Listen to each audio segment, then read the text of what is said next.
Class 10th exercise 1.3 का आज हम क्वेश्चन नंबर 1 सॉल्व करेंगे। क्वेश्चन है prove that root 5 is irrational. इस क्वेश्चन में हमें प्रूव करना है रूट 5 वो एक इरेशनल नंबर है। वैसे तो हम जानते हैं कि रूट 5 इरेशनल नंबर है और उन्होंने लिख भी दिया, लेकिन हमें यहाँ पर प्रूव करना है प्रॉपर मेथड से। ठीक है, तो किसी भी नंबर को प्रूव करने के लिए हमें गिवन एंड कंडीशन के अगेंस्ट जाना पड़ता है, उसके अपोजिट जाना पड़ता है। अगर यहाँ पर रूट 5 इरेशनल प्रूव करना है तो हमें मानकर चलना पड़ेगा कि रूट 5 है वो एक रैशनल नंबर है। ठीक है, तो स्टार्ट करेंगे सॉल्यूशन। कैसे? लेटस, क्योंकि मानना पड़ेगा, latus assume to the contrary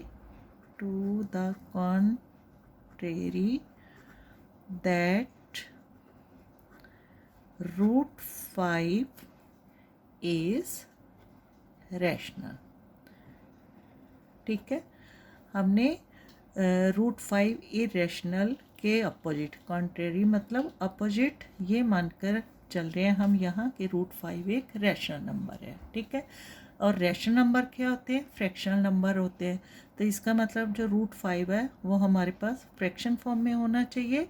तो हम यहाँ लिख देंगे therefore root 5 is equal to A upon B. A upon B क्या है? हमारा फ्रैक्शन है। यहाँ हम कोई भी वेरिएबल ले सकते हैं। ठीक है, ए और बी मतलब दो इंटीजर है, दो वेरिएबल है। एम बाई एन ले सकते हो, आर बाई एस ले सकते हो, पी बाई क्यू, कुछ भी ले सकते हैं। ठीक है, तो हमने यहाँ ए और बी लिया, तो लिख देंगे where A and B are coprime and B is not equal to 0। यहाँ ए और बी दो इंटीजर लेने हैं जो को प्राइम है, मतलब जिनका जो कॉमन फैक्टर है सिर्फ 1 हो। को प्राइम नंबर कौन से होते हैं? जिनका जो कॉमन फैक्टर है वो 1 होता है। और बी नॉट इक्वल टू 0, जो बी है ये कोई ना कोई इंटीजर होना चाहिए। अगर बी 0 होगा तो ये नॉट डिफाइंड हो जाएगा। ठीक है, तो यहाँ को प्राइम के लिए भी लिख सकते हैं हम, having coprime number are those numbers having common factor 1। ठीक है, क्लियर हो गया को प्राइम। अब इसको आगे करते हैं हम। रूट 5 क्या है हमारे पास? ए अपॉन बी। तो आगे सॉल्व करते हैं। Squaring on both sides. ठीक है, इस फ्रैक्शन को हमने दोनों तरफ स्क्वायर करना है, तो आ जाएगा root 5 whole square is equal to A upon B whole square. अब रूट 5 होल स्क्वायर मतलब रूट 5 इंटू रूट 5, तो इसका आंसर आ जाएगा 5 और यहाँ आ जाएगा ए स्क्वायर अपॉन बी स्क्वायर। अब 5 और बी स्क्वायर को क्या कर देंगे? इनटू कर देंगे, कि इस साइड जाएगा तो आ जाएगा 5b square equal to A square और B square equal to A square by 5। A square equal to 5b square, इसको हम इक्वेशन 1 लेंगे। और यहाँ हम क्या देख रहे हैं कि ए स्क्वायर इज़ डिविजिबल बाई 5 है, इसका मतलब ए भी क्या होगा? डिविजिबल बाई 5 होगा। तो इसको हम लिखेंगे here A square is divisible by 5, also A is divisible by 5। ठीक है, और ये आ जाएगी हमारी इक्वेशन 2। अब जब ए स्क्वायर डिविजिबल बाय 5 है तो ए भी डिविजिबल बाय 5 है, तो सो वी कैन राइट, हम लिख सकते हैं, so we can write that A is equal to 5 C. अब यहाँ समझना जरूरी है कि a is equal to 5c कैसे आया। ये कई बार बहुत बार बच्चों को कन्फ्यूज़न होती है, इसको हम समझेंगे। यहाँ हमने लिखा a इज़ डिविजिबल बाय 5, ठीक है। इसका मतलब है a is divisible by 5 means a divide by 5। यहाँ a कोई भी इंटीजर है जिसको हमने 5 से डिवाइड करना है, तो हमारा कोई भी इंटीजर में ही आंसर आएगा, वो आएगा सी। इसको हम और समझते हैं। मान लो a को मैंने इंटीजर लिया 10 और 10 को डिवाइड किया 5 से। 10 को 5 से डिवाइड करेंगे तो हमारा आंसर क्या आ जाएगा 2। तो यहाँ जो a है वो 10 था, जो 5 है वो 5 ही रहेगा। जब हमने 10 को 5 से डिवाइड किया था तो आंसर 2 आया। और 2 क्या है हमारा, कोई भी इंटीजर, क्योंकि अगर एक कोई भी इंटीजर है तो जो आंसर आएगा वो भी किसी भी इंटीजर में आएगा, ठीक है। अब इट मीन्स अपॉन 1, इसको हम क्रॉस मल्टीप्लाई कर देंगे, ठीक है। तो a is equal to 5c, ठीक है। कन्फ्यूज़न दूर होगी। यहाँ हमने क्यों लिखा कि a is equal to 5c, ठीक है। अब इसको और आगे करेंगे, फिर से squaring on both sides, squaring on both sides. तो फिर से आ जाएगा हमारे पास a square is equal to 5c whole square. अब यहाँ जो a स्क्वायर है इक्वेशन 1 में, इसकी वैल्यू क्या है 5b स्क्वायर। तो हम यहाँ लिख देंगे putting a square is equal to 5b square from equation 1। तो क्या आ जाएगा हमारे पास 5b square is equal to 5c square है, 5 5 द 25, ठीक है। 5c होल स्क्वायर मतलब 5 5 द 25 c स्क्वायर।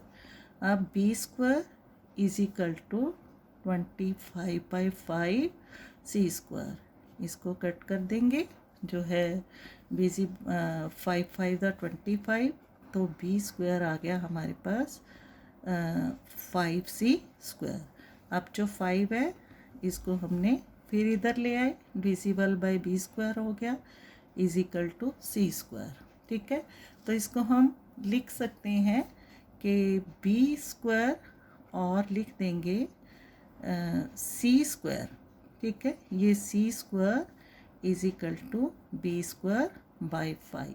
अब यहाँ हम फिर से नोटिस कर रहे हैं कि जो बी स्क्वायर है डिविजिबल बाई 5 है, इसका मतलब बी भी डिविजिबल बाई 5 है। तो इसको हम लिखेंगे here B square is divisible by 5, therefore B is also divisible by 5, ठीक है। तो यहाँ हम क्या नोटिस कर रहे हैं कि b का भी फैक्टर है वो 5 आ गया, और हमारे पास इक्वेशन 2 में से भी a का जो फैक्टर था वो 5 था। इसका मतलब a और b का कॉमन फैक्टर क्या आ रहा है हमारे पास 5 आ रहा है। तो यहाँ हमने क्या लिखेंगे फ्रॉम, इसको हम ले लेंगे equation 3। From equation 2 and 3 we observe that a and b have common factor क्या है 5, have common factor 5, ठीक है। लेकिन हमने तो स्टार्टिंग में इसको इज्यूम किया था कि ए और बी जो है को प्राइम है, मतलब कि इनका कॉमन फैक्टर 1 है।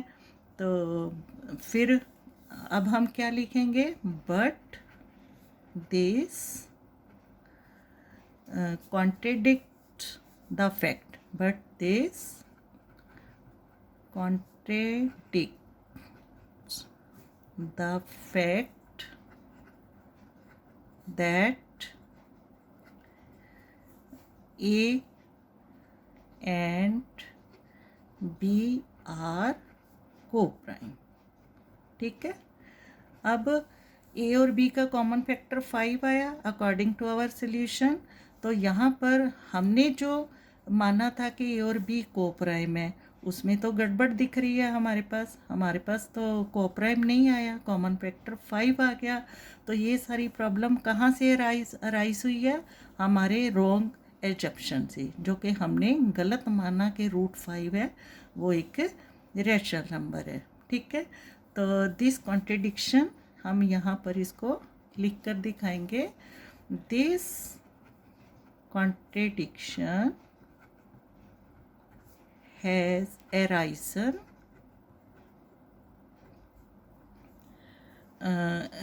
arisen for our या लिख दो because of our incorrect assumption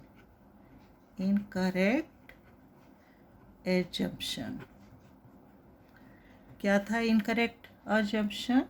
that √5 is rational। ठीक है, हमने ये वहाँ गलत एज्यूम कर लिया कि √5 है वो एक रैशनल नंबर है। ठीक है, तो so we conclude that √5 is an irrational number।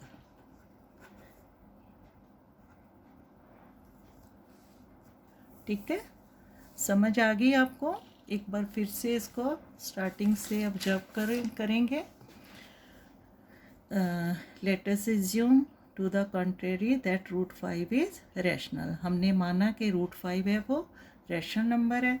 Therefore √5 is equal to a/b, squaring on both sides, √5² equal to a/b whole square. तो √5 5 आ गया, a² अब 5b², 5 को b से इंटू किया is equal to a², b² equal to a²/5। तो यहाँ हमने क्या देखा, a² इज डिविजिबल बाई 5 है, तो इसका मतलब a is also divisible by 5 होगा। So we can write a equal to 5c। ठीक है, 5c हमने क्यों लिखा, यहाँ आपको मैंने अच्छे से समझा दिया था कि a इज डिविजिबल बाई 5 है। तो इसको जब हम a को 5 से डिवाइड करेंगे कोई ना कोई तो हमारा आंसर आएगा, और वो आंसर को हमने c इंटीजर से लिया।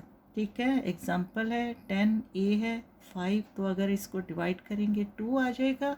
तो इसका मतलब a/5 is equal to any integer c, और क्रॉस मल्टीप्लाई करेंगे तो a is equal to 5c। ठीक है, तो इसलिए हमने यहाँ पर लिखा, so we can write a is equal to 5c।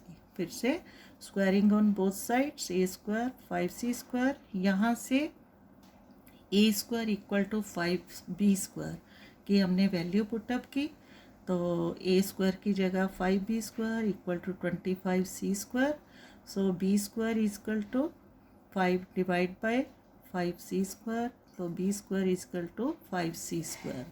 Then b² by 5 is equal to c², और c² क्या हो गया, is equal to b² by 5।